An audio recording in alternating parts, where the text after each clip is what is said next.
Du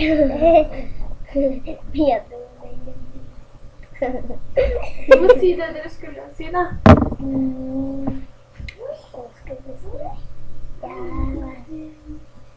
Hallo, Franken. Så fortell hva vi gjorde etter vi var på skolen. Vi gikk på det nye senteret som vi ikke har sett før, og så fikk vi en sånn muffens leppepomade. Hvor er den? Har dere prøvd det før? Du får åpne en avisen da, vet du.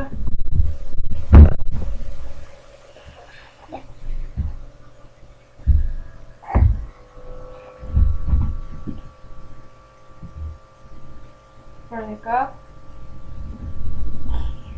Se der, ja. Vi ser ikke mye av den.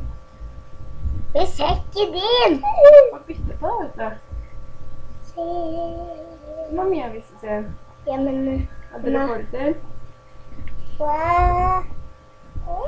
Ja, skal Jenny være med? Skal vi si hei og Jenny? Der! Ja, nå må vi se på den. Ja, er dere ferdige? Ha det! Skal vi stoppe den da?